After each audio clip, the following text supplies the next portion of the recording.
Hi everyone, welcome back to Eclectic Soul. We told you we were going to try to do video, so here we are. So, hi! Hi, this is the first time. Yeah, is it? Yeah, it's our first video that we've done on Eclectic Soul. With our faces. With our faces, yes. Usually we just do the audio, but right. we're really trying to do more video. And we're trying. We have our reasons, but we're trying. So welcome to my office. Yes, this is Jen's office. This is where she works at every day, Monday through Friday. This is where I sleep when I'm visiting. I get to be in a room full of K-pop angels. And tarot cards. And tarot cards. Well, that we know how to use, so... Yeah. So, but what are we doing today? Anyway, this particular video is our book series video. Book series? Yeah, we're continuing. Book series video. Our book club. We're doing our little book club sessions that we've been doing. And this is going to be for chapters 17 through 30. No, we're not to 30 yet. So 17 to 29, technically. Because we're starting 30 next, right. So, yes, we ended on 29. For a Court of Wings and Ruin. That's the book we're currently Wings on. and Ruin. And in case this is your first time, I have read the complete series multiple times. Do we even say who we were? I'm Jen, and that's... Yes, and I'm Jen. Right? So again, I'm assuming that you guys have been following along. We're on book 3 by now, but just in case, and because this is our first video podcast... Yeah, I'm Jen and she's Jen. Please don't get us confused because I'm the potty mouth one, and that's why we put a disclaimer that please nobody under a certain age because I don't need FCC to find me because I drop the bombs, baby. The F-bombs. So anyway, but yes. So Jen has not read the series. This is her first time. This is my first time. Series, right? Yeah, first time. And I have read the series multiple times. Yes. And we have been listening to the dramatization of the book together. Which is actually very interesting. It paints a wonderful vision of what's going on. Mm-hmm. Sometimes a little too well. And I am I do blush an awful lot. So it can be so naughty. So naughty. Oh. Yeah, it can. So yes. And we're not at book 5 yet. So. Yes, I know, and it was even naughty on the way home. When we coming home, I'm like, it's like, look out the window. I don't even want to look at Jen. I don't want to look out the front window. I just look out the side window. It's like, oh my God, please, not now. But there it be. Say lovey. Lovey. So anyway, so like Jen said, we started at what chapter again? Sorry. 17. And I guess that's where we should start. Right? Yeah, we'll start there and we'll see where this discussion takes us. Yes, and sometimes we're all over the place. Yes. Because... Well, sometimes we get excited about certain scenes, especially because you haven't read it. Right. And some things really pop out for me. Yeah. And plus, you guys don't know a whole lot about me, so I'm sometimes that dog that sees the squirrel goes, squirrel! What was that? Sorry. Yeah, so I'm highly functioned, but I have like probably 57 train tracks running around in my head and I'm all over the place, so it's hard to keep everything in proper order. I get to what I need to do, but it's like I'm that person, I can't just read a book all the way through. I have like 10 books I'm reading. It's like, which is why we're listening.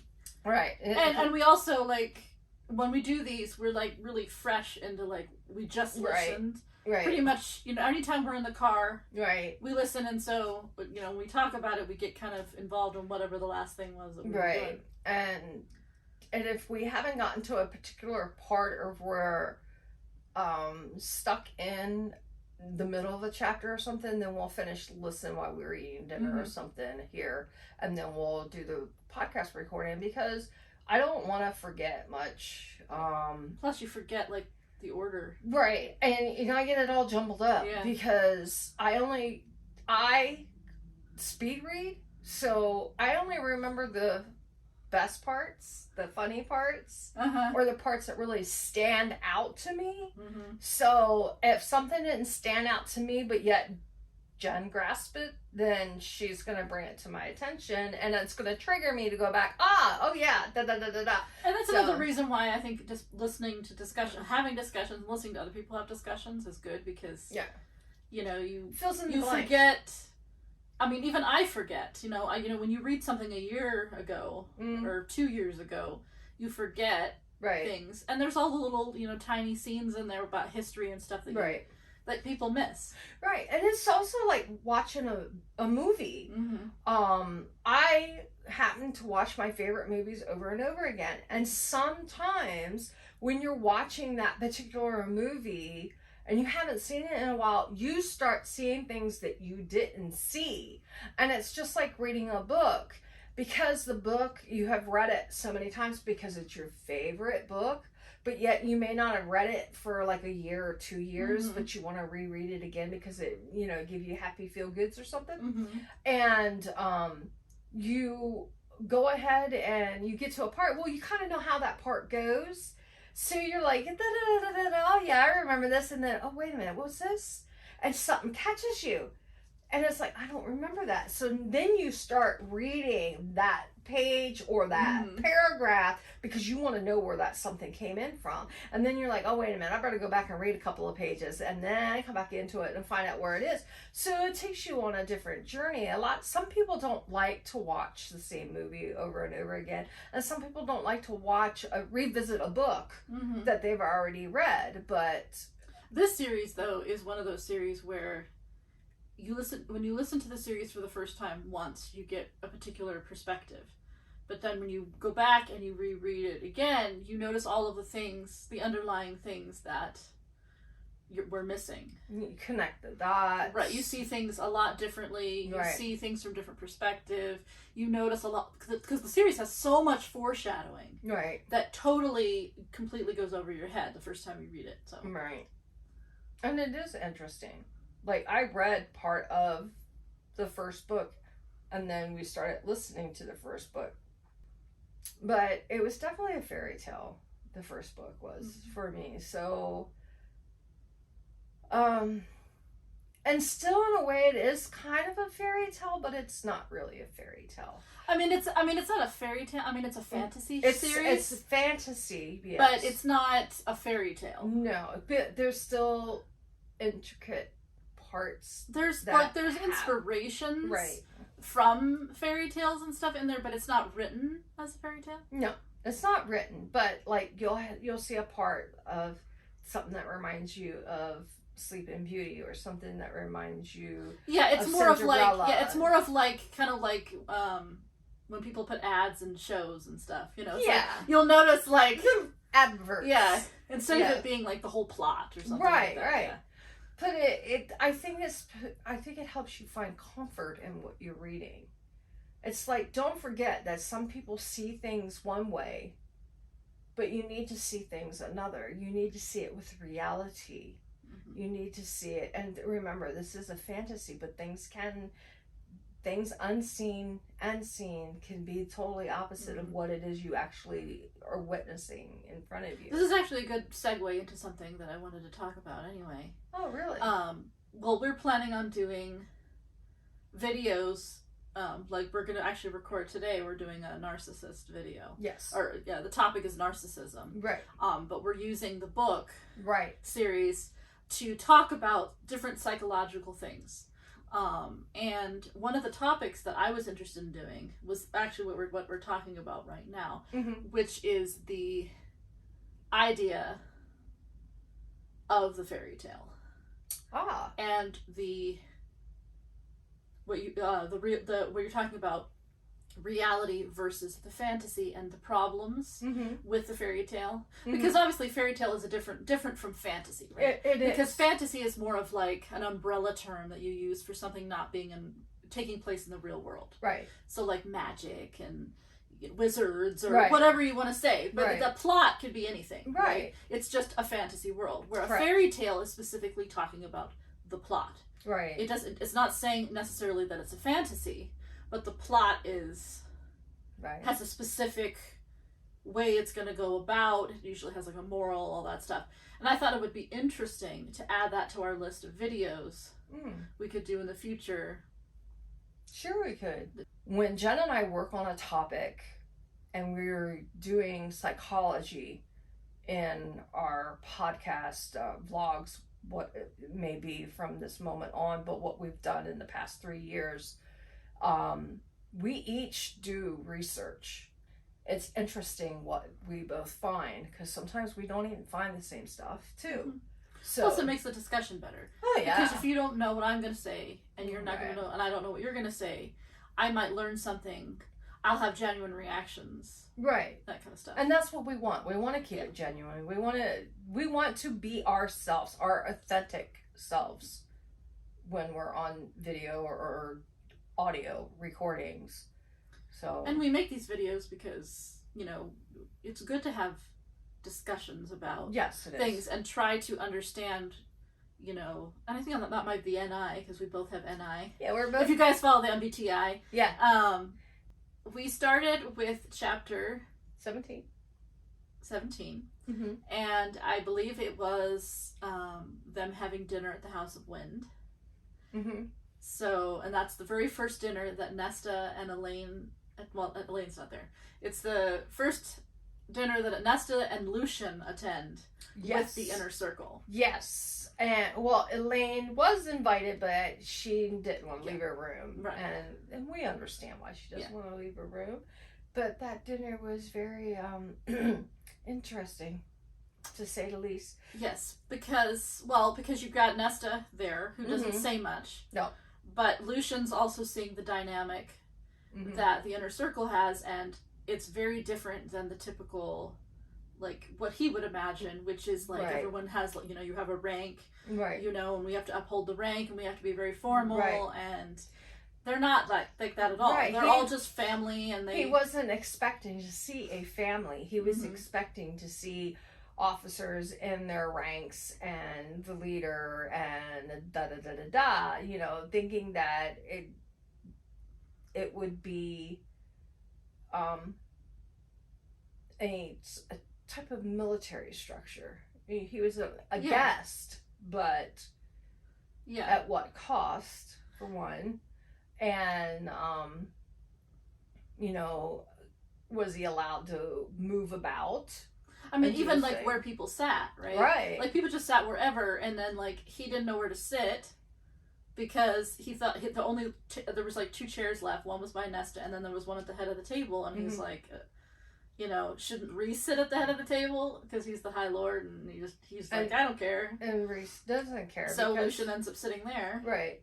And everyone just wears what they want, right? Right. Some people are really dressed up. Some people look really casual. Some people are wearing fighting attire. They're just themselves. Yeah. It's just themselves. It's a family sitting down to eat and just being themselves. And that's not something he was used to. His home in Autumn Court was evidently very strict, and he was not treated very kindly.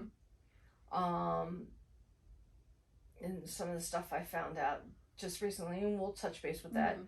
But, then going to Spring Court and being with Tamlin, he was the only other person that sat at the table with Tamlin. So, of course, it's going to be different at all 3 courts. He was treated poorly at Autumn Court. He was treated okay at Spring Court because they talked business over their meals. And then now here he is. He's with a family of friends that all work together. They all have rank. Mm-hmm. They all have a title. But yet they sit down at a table side by side with one another and they're eating dinner. And then Rhys just lays out the food, just eat, enjoy. And even the way that they talk to one another. Right. I mean, they come out and they say whatever, they yell, they curse at each other. They're not they're not holding any kind of rank whatsoever. No. It's because that leaves when you get in the door. When you're inside the house, your family. Mm-hmm. The only time anyone pulls rank is Rhys, if he's given them orders and it's time for them to do something. But when they sit down, I've noticed that when they do sit down for meals, there's no rank. It's everyone's family. Everyone's eating with brothers and sisters and loved ones. Mm-hmm. So, and really the dinner, I think, is just kind of like, it's almost like a setup to what kind of happens in the chapters that we read for this particular episode, which is kind of discussing what their plans are going forward. Because we do know there's going to be some sort of a conflict or war or something that's going to happen eventually. Mm-hmm. And they talk about the High Lord meeting and how they need to get all the High Lords together and kind of talk to see who's, are they going to side with them? Are they going to side with Hiram? What are they going to do? We also find out that Nesta could possibly patch the walls up. Right. And so, Amren decides that she's going to train Nesta, and I think they talk about that at the meeting, I believe. So I think the dinner is just basically them just kind of laying out what they can do. Mm-hmm. Just to figure out some way to make it better for them, because right now it doesn't look too good, because we know from earlier in the book, the last episode we recorded, that Hybern has a lot of troops. Oh, yeah. Way more than they can handle right now. No. And they also have the Cauldron. Yes. Which is one of those players that you just don't know what they're going to do with it. Yeah. And we also know that they're trying to take the wall down, too, with the Cauldron. Right. And so you have that as well. And so they really need all the help that they can get. Right. I don't remember. I think it's after the meeting sometime when Feyre tells Rhys that they should go to the Bone Carver. It's not at the meeting, but I think it's shortly after that. I do remember that.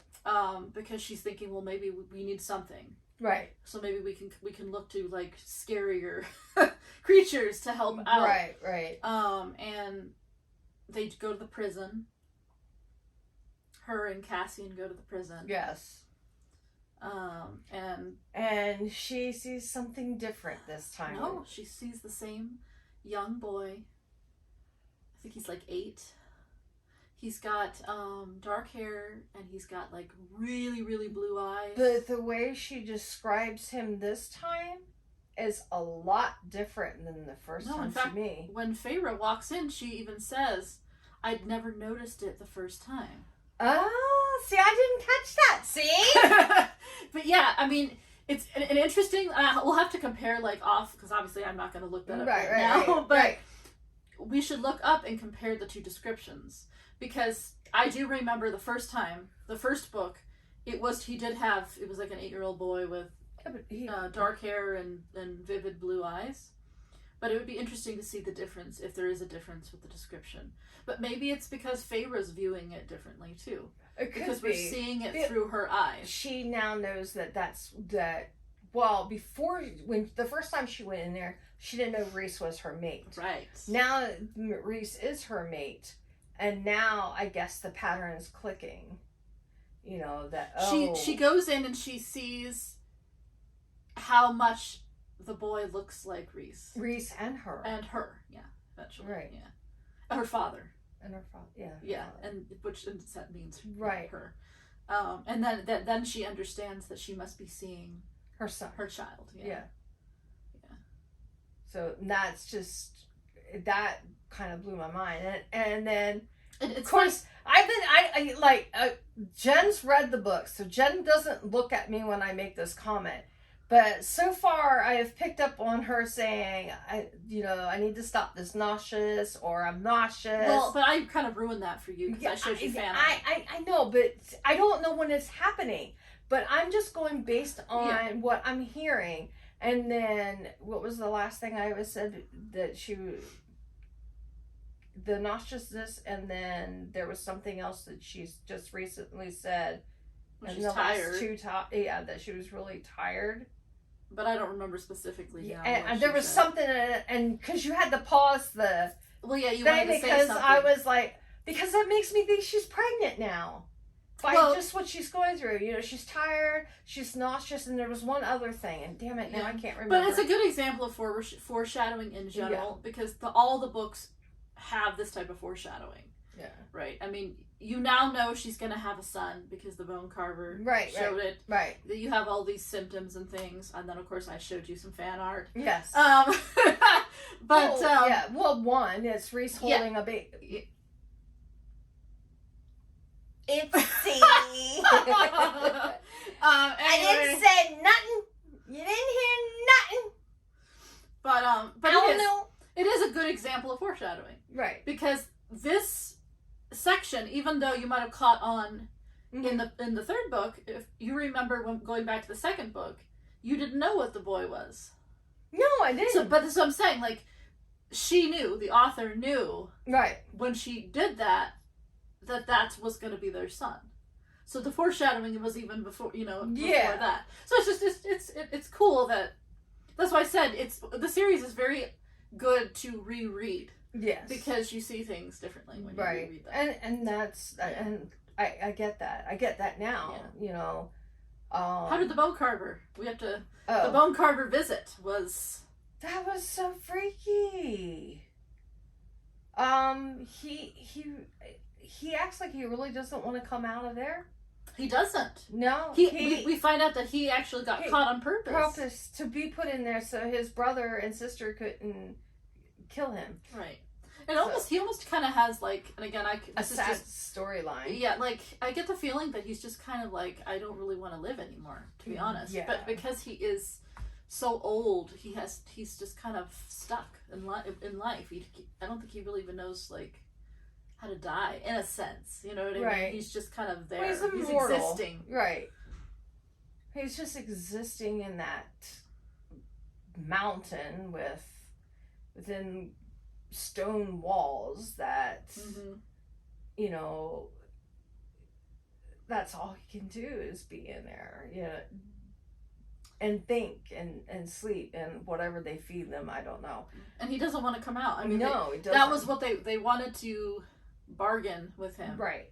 So that he would assist in the war, and they would let him out. But he doesn't want to come out. No. And so, what does he want? Well, he wants the one thing that they're not going to be able to achieve getting unless they are willing to lose themselves. Right, but they don't know that at the time. Right. So he wants the Oroboros mirror. Right. And we learn later on what exactly the Oroboros mirror is. Right. And I guess we'll talk about that when we get to that point in the plot. But yeah. But that's it. Yeah. And I'm assuming he wants it because I guess it's like a window. He can like view things while he's still in prison or something. Right. But that's pretty much it, and then they leave. Yeah. And the whole time, Cassian's got like his hand on her, holding her, in case that he has to get her out of there fast enough, because they don't know what to expect from him. They don't know what to expect, and they're also in a prison. There's a lot of other creatures in there. Right. Cassian, you find out, also put a lot of the creatures that are in the prison. Some of them are so old that they don't even know how they got into the prison. That cracks me up. I was like, how do you not know how you got put in there? It's like, because they were not alive at the time. Oh, it's that. I mean, the creatures are, some of them are that old. The Bone Carver's thousands of years old. Yeah. So a lot of the Fae weren't alive during that time. This is true. Their ancestors were alive. But I can understand the Fae not knowing, but oh no, the creatures know. The Fae don't. But they should ask them. You know what I'm saying? Yeah, because they're going to be truthful and honest all the time. Oh, come on. It's just a day to, like, kill some time. So, I mean, I would be curious, like, who's who in there, what they did, what Oh gosh. could they There do? could be probably an entire book written just about the I know, but like the storybook Hint, all about the hint. histories. hint. No, you know what I really want though? What? I really, really want her to redo that. I want her to rewrite a book, the first book of the series, but from Rhys's perspective. It'd be a totally different book. Oh, it would Because it'd be all under the mountain. Oh, yeah. Anyway. Anyway. Okay, That's a side story.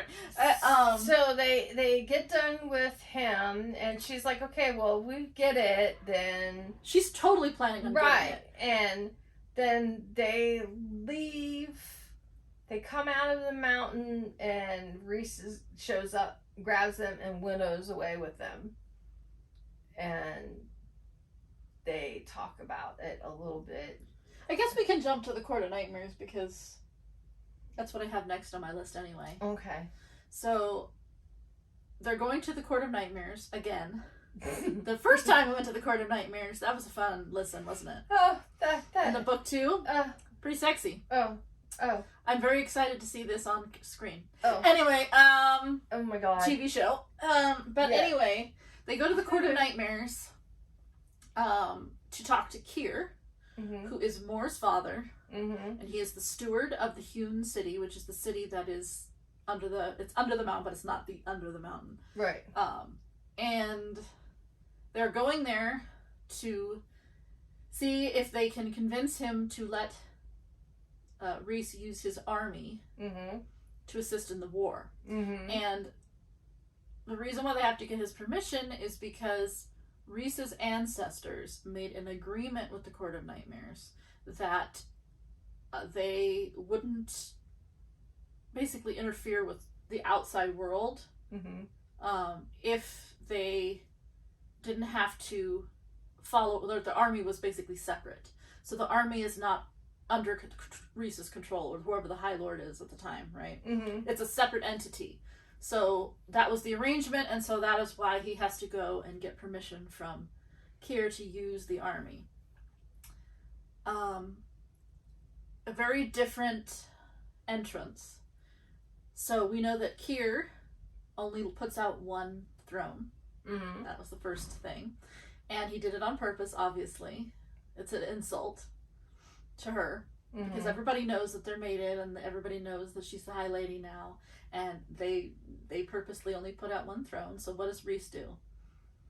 He lets her sit on the throne, and he sits on the arm of it. Right. Some of the Fae that are living in the Court of Nightmares, they use their powers on her. And she attacks them back. She attacks them, yes. Probably thinking that she's super weak. Right. And of course we know from the Court of Nightmares, they have to show a front to show that they're in power, because they're evil, and they will just pounce on anybody who's weak. Right.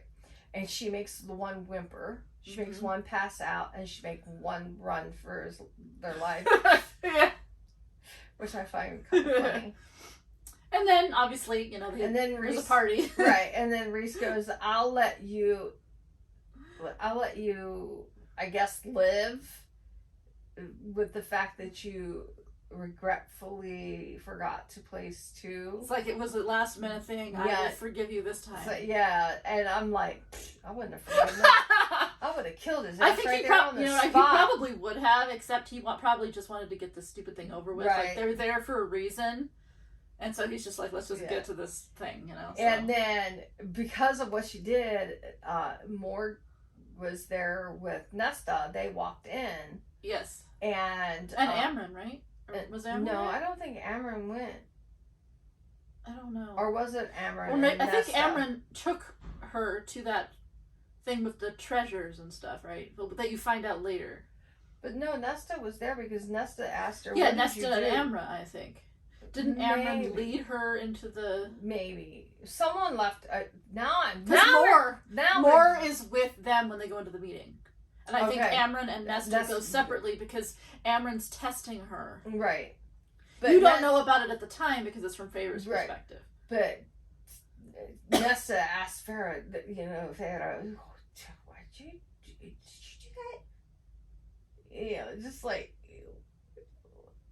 how could you do that? It's just, she was surprised and stunned, I think, about what she did. She was surprised probably because it's the first time being in the Court of Nightmares, and she's seeing how everyone's acting. They're acting not themselves. They're acting like assholes. And she's never seen her sister be mean. That's not her nature. Mm-hmm. And so, but it was. I would have killed him though. I would have smited his butt right then and there. Only because I don't like him. He's an ass. Jerk. Yeah, he is an ass. He's in my book a prick, or actually my made up fuck twat. But after that they go into the conference room and they have a meeting, and so it's Kier, Mor, Azriel, Feyre, and Rhys, and they have one empty chair. And they're obviously Kier is not gonna. He's basically like, no, I'm not gonna give you my army. Yeah. And then of course Rhys calls somebody else in, and we see that it's Eris. And of course Rhys didn't tell anybody there that he had. Well, actually, Azriel knew. Azriel knew because he got caught by him. Right, and that's the reason why Eris is there. So he didn't tell anybody because there's a lot of bad blood from the past between him and Azriel and Mor.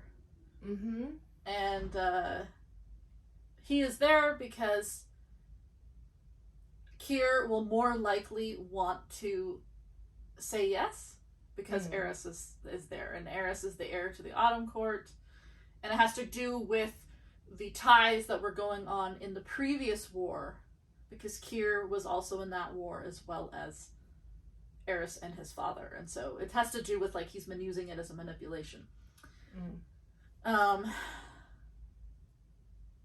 It doesn't go well. It doesn't go well, but Kier does say yes, but he has a request. Right. And that is to get, what was it? He wants access to Valaris. That's right. And why would this be? Because he wants to piss off his daughter. Because he just doesn't really care about his daughter? No, he doesn't. No, because he's a fuck twat. He is. So yeah, he doesn't care about his daughter. No. He never has. No. And it's also to get back at her too, because the whole thing with the bad blood has to do with her when she was younger.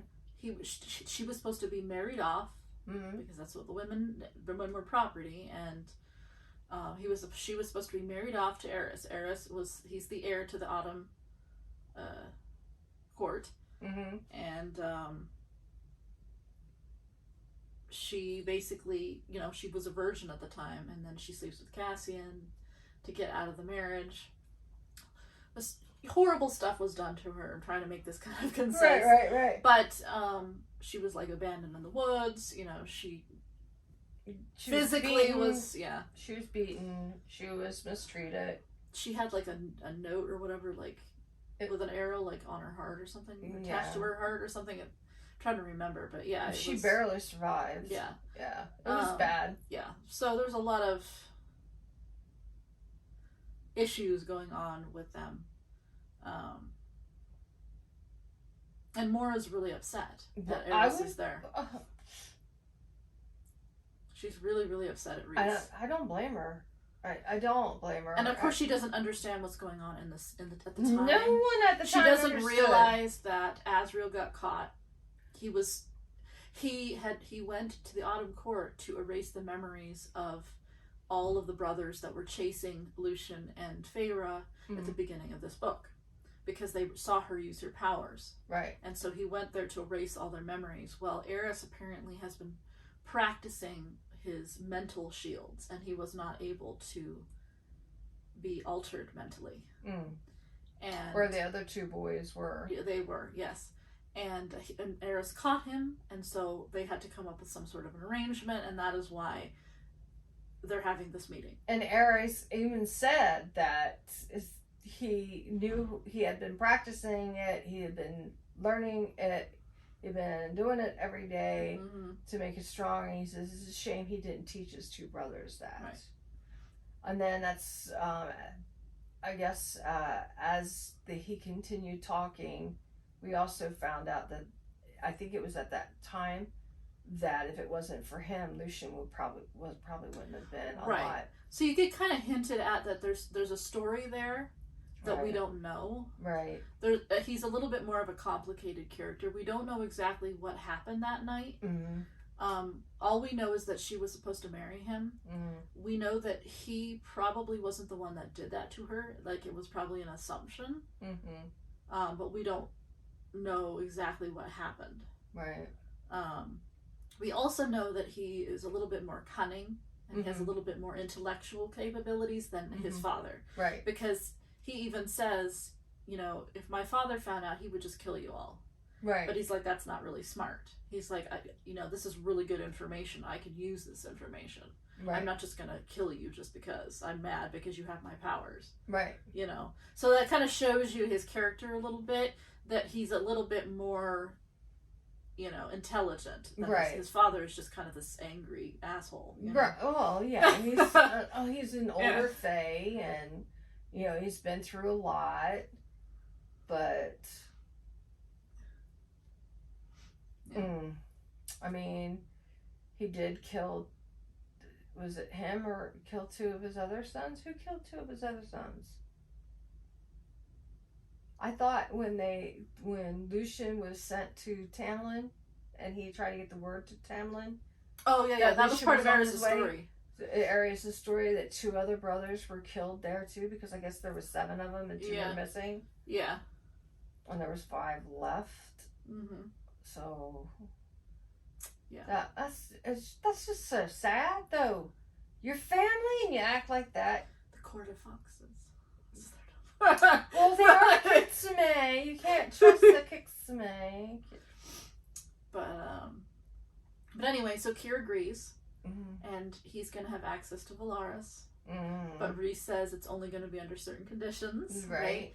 And he had met with the heads of the different parts of Valaris, the governors or something, to kind of talk about what they were going to do. Shop owners and stuff. The ones over shop owners, ones over lodging, and to make sure that there's nothing available for them when they're there. So, like, there's no room at the tables, there's no room to sleep, you know, just so their stay is very short. Right. But still, and I think that they're only allowed to be there, like, at certain times. Like, they don't have, like, open access to Valaris. It's just specific times, specific days, something like that. Right. Of course, Moira's really, really upset. She's upset that Eris is there. She's upset that he's allowing the people, her family and her people, because she's from the Court of Nightmares, into Valaris. So she's just really upset. But she looks at Valaris as her home and her city now. Well, she looks at it as a sanctuary. Yeah. Because she's remember the other part of the inner circle, they're not from the Court of Nightmares. They have a totally different, not that they had good backstories, because they don't. Right. But she grew up there. She grew up in the Hewn City. Yeah. You know, and so Valaris is like completely opposite to that. Yeah, it's freedom. Freedom! Oh. So, but yeah, I mean, I do believe this part of the book was like the most saddest for me so far. With more in that. With more, yeah, because like it you know, with that narrating it was like the tears just kept flowing, and there was really nothing anyone could do to like shut them off until the other girl spoke up and got in between them, and I think in the moment she felt betrayed. Obviously, later on, she realizes why. Because because he finally went to her the next morning and told her everything, and then apologized. Yeah. And this is what happened. This is what I had to do to spare her the moment. But sometimes the spare of the moment things, you still have to give someone a heads up. He should have. Yeah. I mean, I kind of understand why he didn't, because he was trying to avoid her having an issue before they got there. Yeah. But yeah, it's... Yeah. The other thing that happens is the Oroboros mirror. So this is where we find out about it. Oh, what yes. it actually is. Oh, yes. So here's like, you can have it, because Feyre basically just asks him flat out, like, I need the Oroboros mirror, right? Mm-hmm. And which he has. Mm-hmm. And he's like, well, you can have it if you can take it. Right. But apparently, in order to take it, you must look into it, and nobody survives looking into it. As of yet. As of yet. Yeah. Because supposedly it makes you go crazy. Mm-hmm. Yep. And all we know is the only person that has ever owned it and has been able to own it is the Weaver. And we know that she used to be a queen. Mm. And she is the Bone Carver's sister. Mm-hmm. And her character now reminds me of the evil queen from Snow White. Yeah. Because she was like really, she kills people to stay young. Mm-hmm. And when she was a queen, she was supposed to be like very beautiful, and she Mm-hmm. used the mirror. It just reminds me. Yes. No, I get it. There's Yeah. like different parts of fairy tales in this. Mm-hmm. And that to me is the biggest fantasy part of them all, because it reconnects you with innocence. Mm-hmm.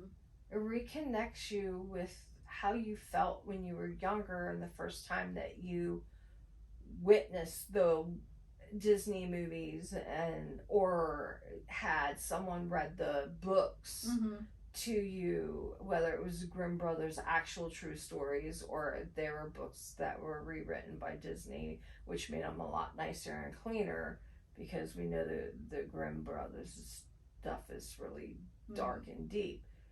But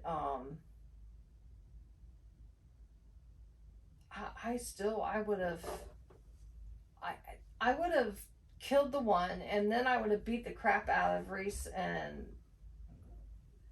Mr. Shadow. Azriel? Yeah, because they just... One, he shouldn't have gotten caught, and... Yeah. Two, Rhys should have gave them a heads up, saying, just... Even if he didn't say who it was, he should have said, look, trust me, something's gonna happen at dinner. I can't tell you everything. I will explain later. Just go with the emotions. Well, at dinner, he did that. That hadn't happened yet, I don't think. No, but I mean, like, before they went into he court. Yeah, he should have at least told more the incident. Like, Azriel got caught. We had to figure out some way around this. You're not going to like this, blah, blah, blah. But just go with it, right. and but not tell her everything so she has a genuine reaction to it. Yeah. So it still works out for them, but at least she knows something's up. And even though she's pissed, even though she will cry, even though she may have done this, she would have more control over what she was feeling. Mm-hmm. And it wouldn't hurt as much. Right. Because I'd rather be hurt with the truth than hurt with a lie. You hurt me with a lie, that is like the lowest blow you can do to me. But if you tell me something truthfully, and even though it may hurt me, but I will give you more trust for being so honest with me, because it's raw, and it is a lot easier for me to process it than it is for a lie, because then I have to figure out, well, why did you lie to me? Why didn't you? And then I have to keep asking you questions, and then it just makes matters worse. So just hurt people with the truth. Don't hurt them with a lie type deal. Yeah. This thing keeps turning off because... It's because we're talking too long. Okay, so moving on. Yes. They're not going to do anything with the Oroboros mirror right now. Nope. Feyre is focusing on fighting, so she's learning how to fight. And fly. So Cassian is teaching her fighting. And she was doing that in the beginning, the other book too, the second book, but she's continuing. Well, flying, no. The flying, no, but Cassian and her have been training. And she's continuing that. And then also, she's learning how to fly. Yeah. And that is going wonderfully. Yes. Running into this tree and that tree and getting splinters, and then it leads us to that one moment in the car. Well, you're getting too far. Okay, I know, but I can't help it. But anyway, But there is one interesting thing out of her flying lessons that I want to bring up, because it does play into the plot later, so I want to talk about it. Mm-hmm. And that is Azriel tells her a story. Yes. And I'm not going to go into the whole story right now. We'll just try to cover some of the things. Mm-hmm. But he talks about on the continent. So if you look at the map of Prythian, if you have a book, there's maps in all the books. There's a section that's not part of the courts. It's called the continent. It's on across the sea. Mm-hmm. And he tells a story about Draken and Miriam, which we heard about in the other book, the second book, where Miriam is the other character who's like Feyre, right? Mm-hmm. She was made into a fae. Mm-hmm. Okay, and he basically explains that Drake and Miriam are mates, and during the war, Draken had a legion of seraphim, which are basically fae that have like angel kind of looking wings. Yeah. And they had parted the sea, and Miriam basically was going to die. I think she had like a sword or something. Was it a sword? I don't remember. Anyway, she was pierced. Her body was pierced through. Right. And I guess Draken thought she had made it out. And her friend, Nefel, was a cartographer, because she wasn't able to fight in the Legion. She's a seraphim. And because she has a deformed wing, and her wings were too small. Mm-hmm. And she wasn't able to really, she wasn't a strong flyer, and she can't lift stuff. And right. But she's the one that actually saves Miriam. So she knows that Miriam is still there. She pulls her out before the sea comes back in. Mm-hmm. And she basically gets her out of there and takes her back and saves her life. And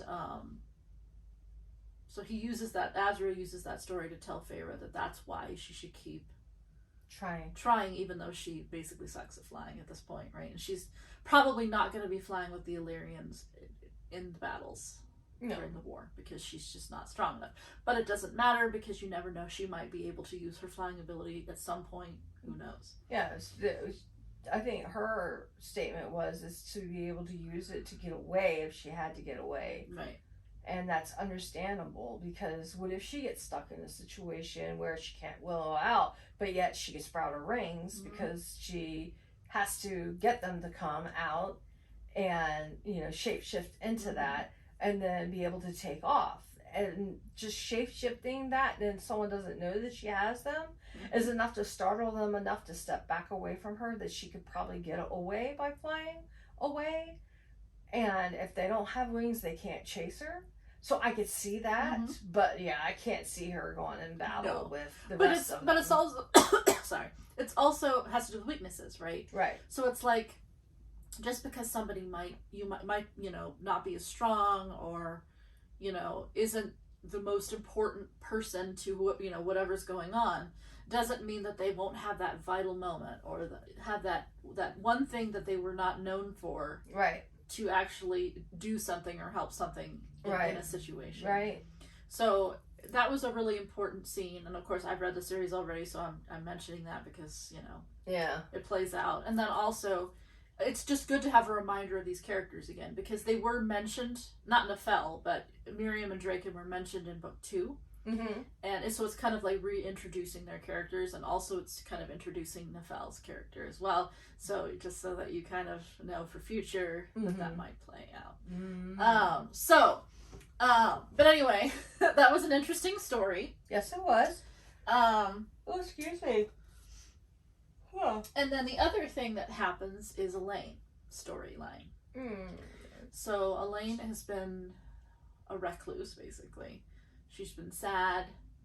In the beginning, when she first came mm-hmm. to the Night Court, she would just sit and stare out a window and not really talk to anybody. She really didn't eat. Mm-hmm. She's slowly, I mean, she's at least talking to people. She's leaving her room. They no longer live at the House of Wind anymore. Her and Nesta were moved to the townhouse. And Elaine seems to be doing a little bit better there because she's actually coming out of her room. I mean, she's not like, woohoo to everybody. Right. Yet, she comes out, she wanders down the stairs, she'll go out to the garden. Nesta's actually gotten her to drink some broth, which is a good thing. But while at the townhouse and after this little thing that took place at night court, they get a healer that healed Cassian and Rhys and probably everybody and the dude's Azriel. He got stabbed. He was the one that got stabbed through the heart. Yeah. Right. She healed all of them. This healer came to see what's wrong with Elaine, and there's nothing wrong with her. She's just depressed, and what is wrong with her she can't see because it was made by the cauldron. Right. And Feyre trusts her because she's never seen a Fae that old, which means that she's got to be really old. Right. Because Fae age so slowly. And this one, it like uses, I think, a walking stick to walk. Yeah. So she's up there, but yeah, the fact that she looks into the body, she checks the body all out, which to me is like a form of Reiki. She's scanning the body, and then she scans the mind, and she finds nothing at all that's wrong with her. And 9 times out of 10, when sometimes we do get locked inside our minds when we deal with depression or have triggers or something like that, or a trauma happens, and it's difficult to move past that trauma.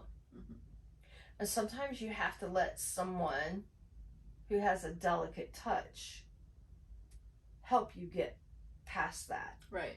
And even though Lucien is her mate, I have noticed that when Azriel talks, she listens. She responds to him.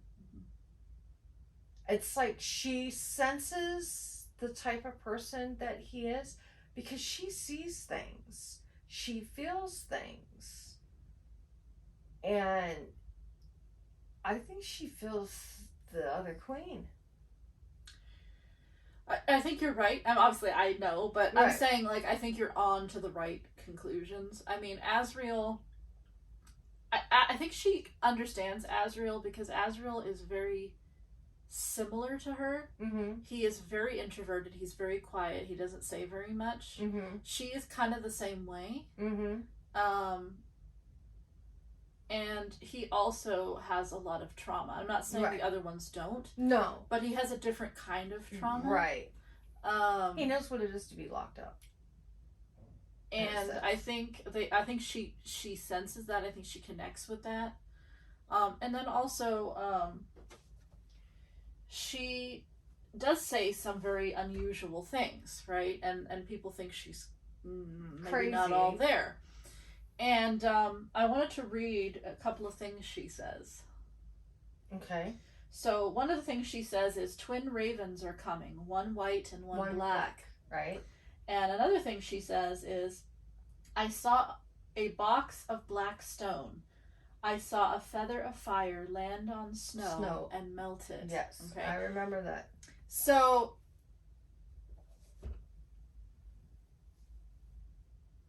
I don't know how much to say, but you can kind of see that maybe there's something to it. So maybe she's not like 100% insane. You know what I mean? Like, it just seems very odd that she's saying she's having visions. So there's got to be something interesting to what she's saying.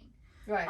And nobody really has any clue why she's saying any of the things she's saying or what any of it means. Because I think it was Azriel that asked her, what did you see? And she stopped going up the steps and turned around and told him those exact same things. Right.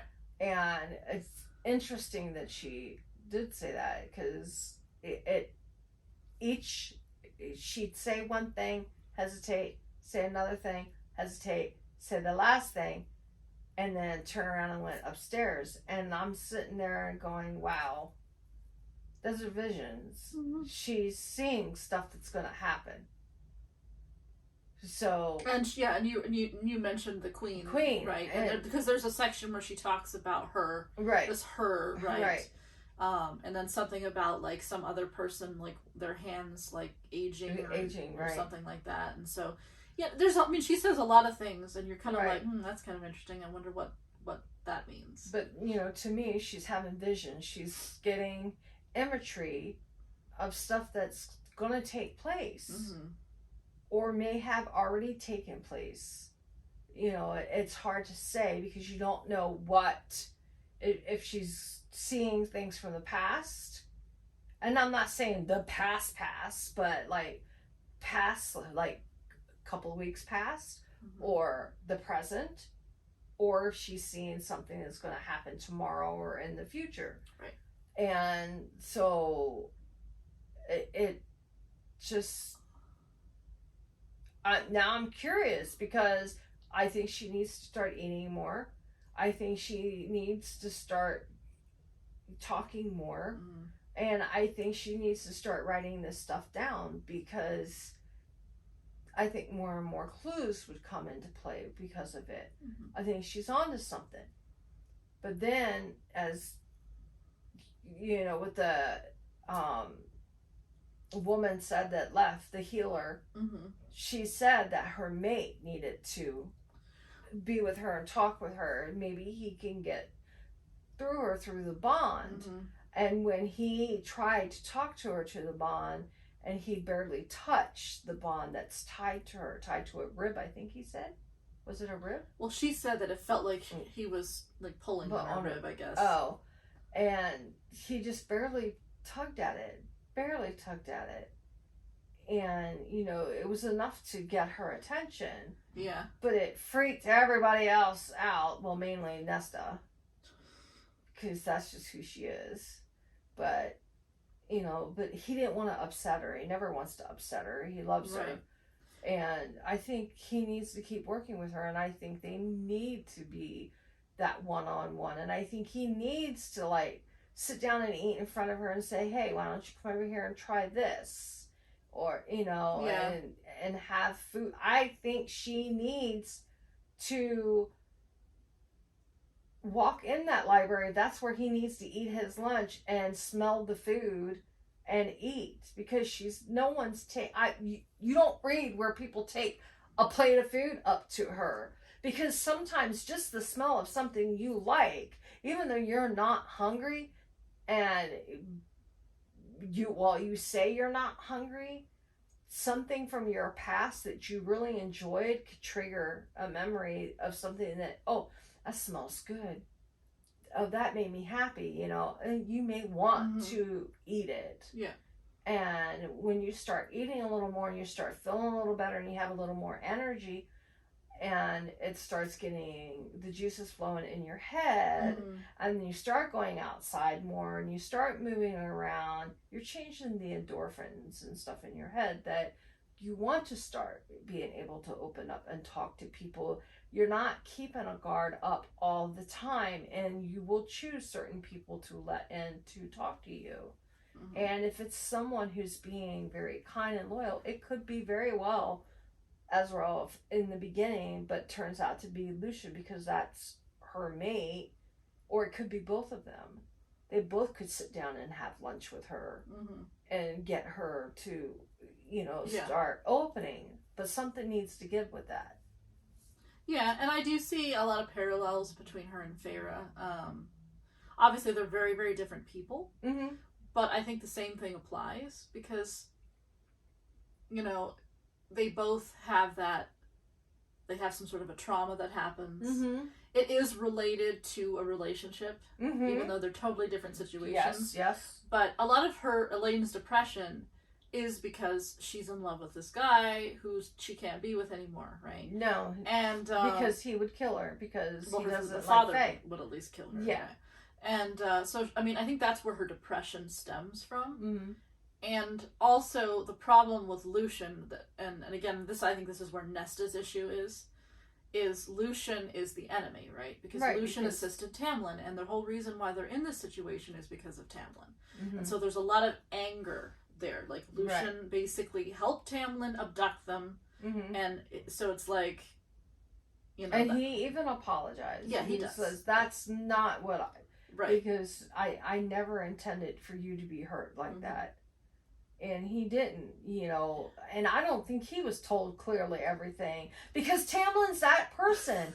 He does not tell everyone everything. And sometimes you wonder, is Rhys a little bit but like that? But it's the way Rhys kids around, talks, explains, confesses, and treats, that makes you realize he is not like Tamlin. Well, Tamlin, it's not really about secrets with Tamlin. Tamlin is not a very crafty individual. He's not smart. It's more like, I'm going to do this thing, and I don't really care what you think about it. That's more Tamlin, right? It's a secret to us because we were listening from Feyre's perspective. Right. Feyre didn't know that Tamlin was doing this. Right. But I guarantee you, Lucien knew the entire time that Tamlin was going to do this. Because Tamlin does not... He's not a really super secretive person. He just does what he wants to do, and he's not really going to care whether you like it or not. Because he does what he wants, because he's a narcissist.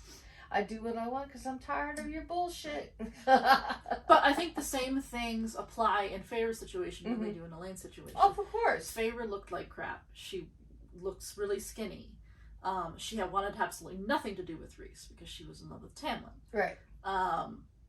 And it took a while, and she needed to start getting out and doing things, and so that started changing her perspective. She wasn't painting, Elaine's not gardening, so there's, there are these parallels where it's like, the slow progression of she needs to start doing the things that she loves doing, right, and starting to interact and that sort of thing, right. When you start doing things that make you happy, then you become a better person. You become a more happy person. You become a more relaxed person. You become a more open person.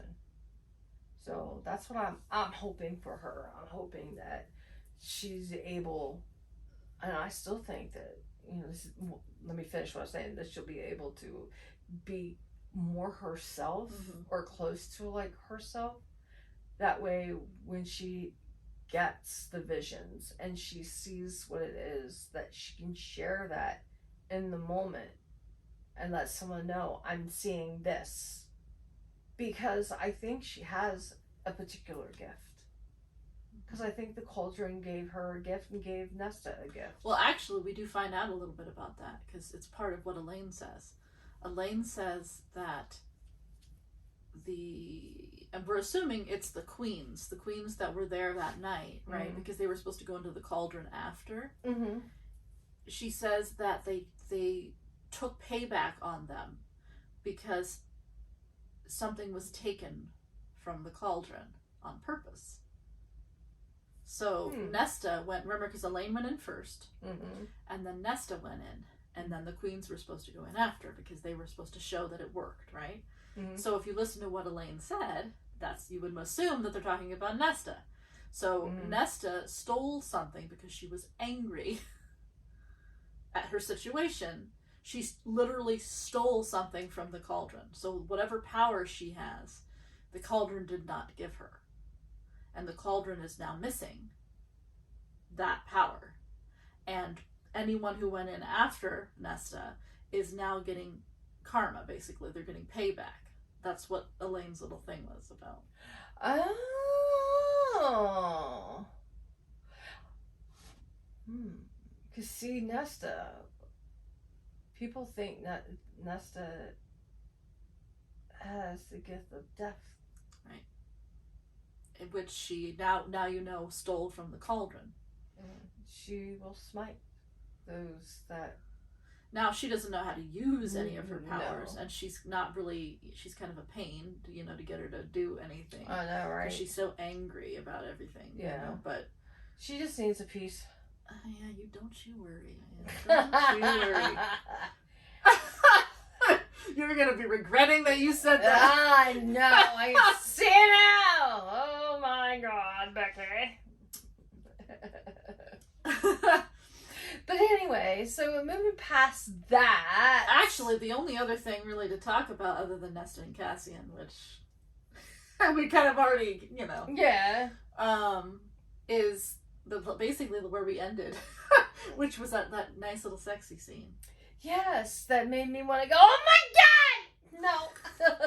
Which we don't really have to talk about because, No, but there's nothing really plot or, changing with that.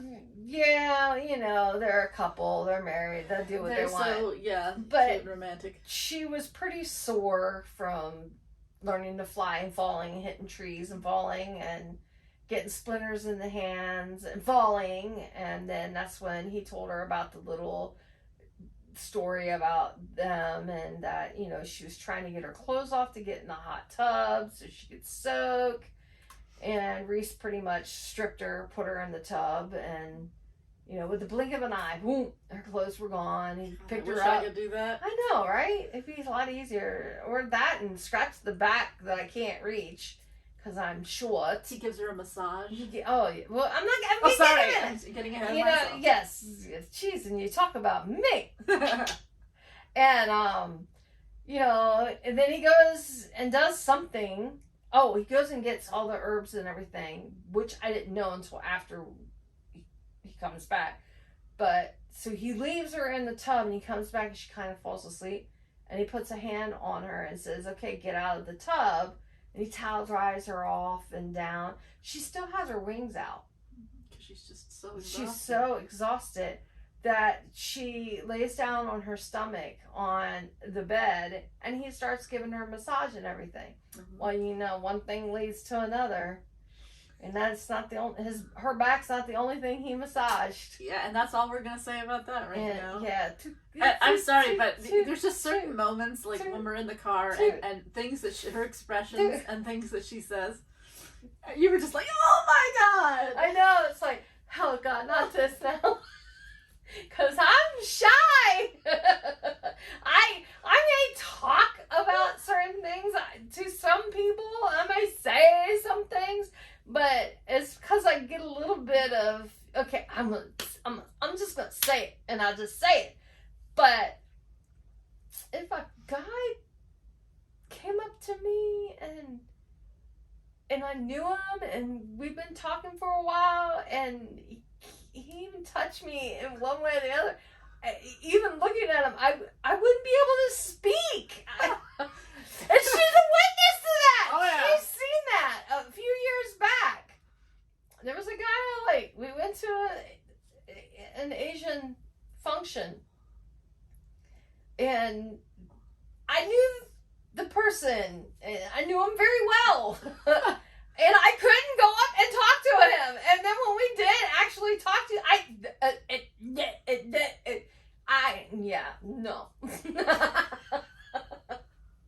And so God forbid if it's anything sexy or naughty or sensual, I'd be like, yeah, no. Because I'm still pretty innocent when it comes to that. Yeah. But anyway, that's where we left off. Yeah, basically me looking out the window going, oh, hell no! That was the end of 29. And the last thing I remember that he goes down on her. Oh my God. I think it was because you weren't expecting it. No, I was not. I was like, oh, that's nice. He's giving her a massage because she ran in a couple of trees and then, and going, oh my God. And then, then he holds her because he doesn't want to take advantage of her, sore body and pound her good, but, and, God. And he folds her wings in and pulls her in, which he does that at the end, right? Yeah, and holds her, and they talk about whatever the last line was. Oh, yeah. Well, she was just saying, like, how nice it is, right? Right. Like Can she we was, do this? like, because more, they're so, like, involved with, like, there's always something happening. There's always something going on. And like, there's a war going on now, and she just wished they had more time together. They could just spend time and not worry about anything. Right. And that would be me. You know, if some guy was going to hold me while I slept, you know, I would want more of that, because first off, I don't need a man. I have done very well on my own, and I can prove it. But two, I want a man. I want a real man, not a guy that is an asshole. I want someone that can make me laugh. Someone that, you know, makes me smile. Someone that just allows me to be me, and I let him be him. And we both can talk to one another, and we both can do things together, and we have the same interests, but yet we have things that are different, and we're willing to learn from one another. And hell, if he wants to hold me every night while we sleep, I'd be all for it. It's just like, but there might be a moment that I might roll.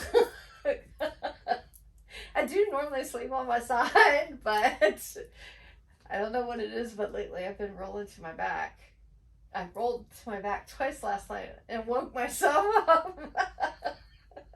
But anyway, you didn't need to know that. But I'm just saying, you know, I want what she had in that moment. You know, that you cuddle. just want that relationship.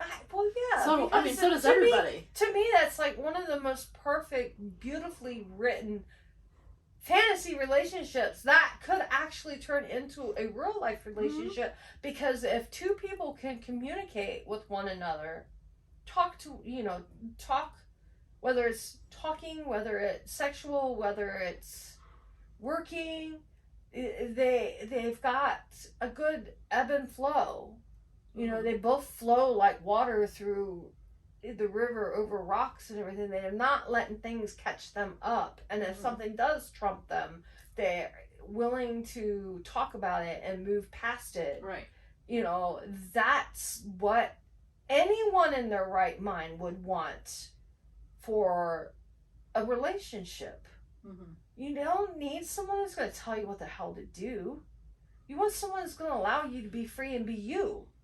You know, but there's people out there that don't want somebody like that. They want to be that person that tells the other person what to do. And I'd be saying, "See you later, Jack, and don't you come back no more, no more, no more, no more. Hit the road, Jack, and don't you come back no more." We have come to the end of this episode. We're now on chapter 30. To the end of the road. Oh, sorry. I can't help it. I'm a singer. So. Yes. We're now a needle pulling through. Yes.